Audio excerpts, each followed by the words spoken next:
Good morning, everybody. Another beautiful morning. I'm back here in my nice quiet little spot, my hiding place, hiding from the grandkids to get a little. No, not really. I survived day one of grandkids jumping all over grandma and grandpa. Yep, I survived. I did it, and it was a lot of fun. And just a little quiet time before day two starts. Uh, I made it through in pretty good shape. My arm's a little sore, from throwing the football around. It just hurts well, it just hurts. You thought I was going to say it, didn't you? You thought I was going to say a naughty word, didn't you? And I didn't.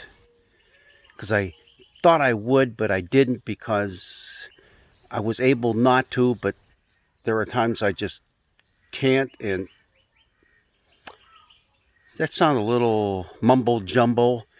Well, that's what we get with the Apostle Paul this week. See, our lectionary reading for Sunday comes from Romans, the book of Romans. It's Paul's letter to that struggling church. And Paul gets a little weird. I mean, let me put it this way.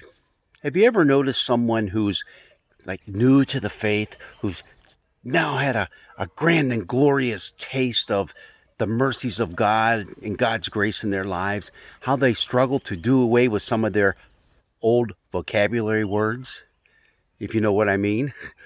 And especially when they're around someone like the pastor. Oh, I'm sorry, Pastor. I didn't mean to say that. Well, that's what Paul is talking about in the lesson that we read. How, he knows what's right to do, and he strives to do it, but he just can't do it because something else inside of him makes him do this instead. It's, if you're old like me, you'll remember Flip Wilson. The devil made me do it. Well, in a sense, that's what the Apostle Paul is saying. And in a sense, he's kind of right.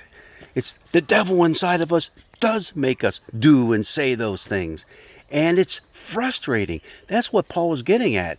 He said, I just want to do the right thing, but I just can't. And oh, what a mess I am. In fact, in just 7 short verses, he uses some form of the verb to do 21 times. I want to do it, but I can't do it. And I wish I could do the right thing, but I just, on and on and on. And here's a little secret too. This is why this little portion of letter to the Romans is so hard to get a grip on. Not only does he use some form of the verb to do 21 times in just 7 verses, do the math, that's 3 times a verse. He also uses 3 different Greek words. 3 different ones that we don't really know what he's getting at. And so most translations just use to do. All right? And let me give you an example of what's so confusing about it and how we exactly translate it.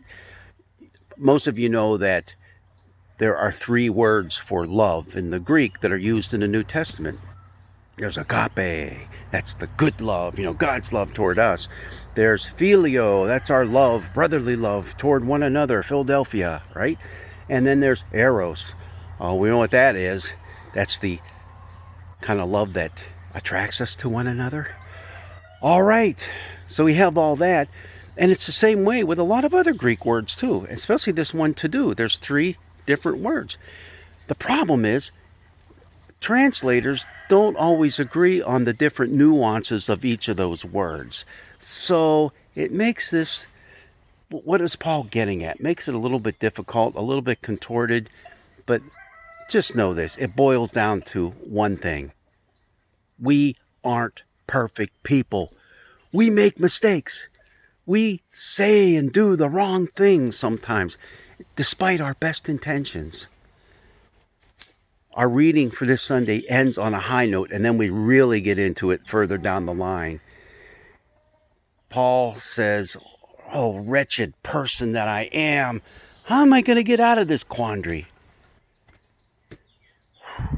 Thanks be to God who does it through Jesus Christ our Lord.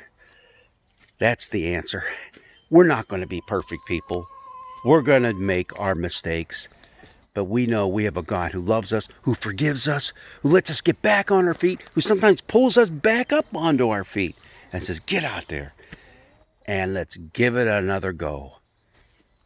It's okay if you do some yard work today and you step wrong, you twist that ankle and you say, it's okay.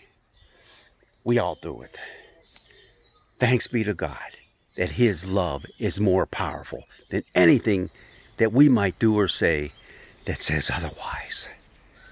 We have a loving God who tells us one thing. Hey, if I can love you this much, you go out now and love others. God bless you. Have a wonderful day. If your grandkids are around, enjoy them. If the neighbor kids are around, enjoy them. Whatever. Soak up the love of God that He has in store for you today. See you later.